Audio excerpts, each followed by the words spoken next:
Midnight horror show, भूतिया रास्ते, बुद्धि भूत।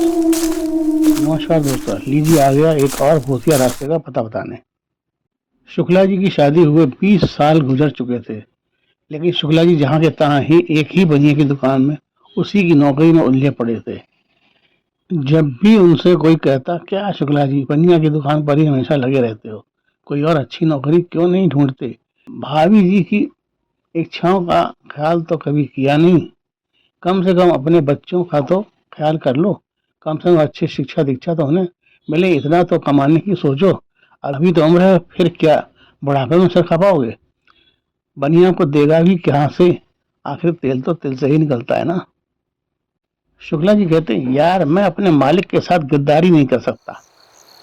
उन्हें मेरे ऊपर पूरा भरोसा है कि मैं उनका साथ कभी नहीं छोड़ूंगा, और मालिक का ये भरोसा मैं नहीं तोड़ सकता। मालिक ने जितना दिया है उसी में मैं ठीक हूँ। रहीमन उतना दीजिए जामे कुटुम्ब समाए। मैं भी भूखा ना रहूं, साधु भी भूखा ना जाए। मैं तो बस इतना ही मांगता हूँ ऊपर वाले से। मैंने कहा, शुक्ला जी ये तो ठीक है, लेकिन ये भी तो सच है कि अपनी तो आपने गुजार ली, कम से कम बच्चों को तो नए जमाने की नई नई ऊंचाइयों को छूने में मदद कीजिए। तो इतना तो कमा लिया कीजिए। शुक्ला जी की खोपड़ी मेरी क्या किसी की भी बात नहीं घुसती थी। महंगाई दिन पर दिन ऊंचाई के नए नए कीर्तिमान स्थापित करती जा रही थी, लेकिन शुक्ला जी की कमाई जहाँ की तहाँ ही स्थिर थी, जिससे रोज रोज घर में वाक युद्ध छिड़ा रहता था। बेचारी मिसेस शुक्ला भी क्या करती। वे कहती, मैं ही कहीं कोई नौकरी कर लूं, तो शुक्ला जी तुरंत मना कर देते, नहीं नहीं, तुम मुझे छोड़कर चली गई तो मेरा क्या होगा, बच्चों को कौन संभालेगा, वगैरह वगैरह। एक दिन मिसेस शुक्ला बाजार में मुझसे टकरा गई। नमस्ते का आदान प्रदान हुआ। फिर मैंने मिसेस शुक्ला से पूछा, सब ठीक तो है भाभी जी? मिसेस शुक्ला बोली, ठीक कहाँ भाई साहब, वो तो शुक्र है कि ईश्वर कृपा से एक ही बेटा है, वरना एक दो और होते तब तो फाके ही करने पड़ते। आपके भाई साहब तो कुछ सुनते ही नहीं। मैं कहती हूँ कि मैं ही कोई नौकरी या छोटा मोटा काम कर लेती हूँ, तो वो भी नहीं करने देते। महंगाई के इस जमाने में 8-10 हज़ार में क्या होता है?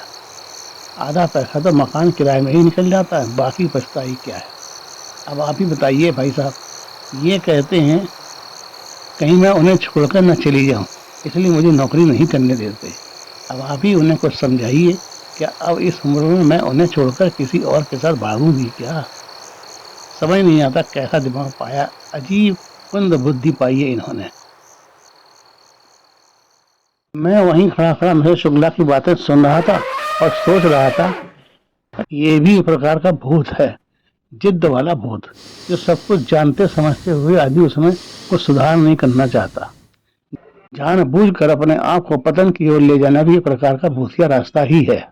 दोस्तों, अगर आपने अपने आप को समय के अनुसार नहीं बदला, या स्वयं की तरक्की के लिए या अपने परिवार की उन्नति के लिए नहीं सोचा, तो निश्चित ही आप पतन की ओर ही जाएंगे। साथ ही हमेशा आर्थिक और मानसिक रूप से स्वयं तो परेशान रहेंगे ही, साथ ही अपने परिवार को भी परेशान ही करेंगे।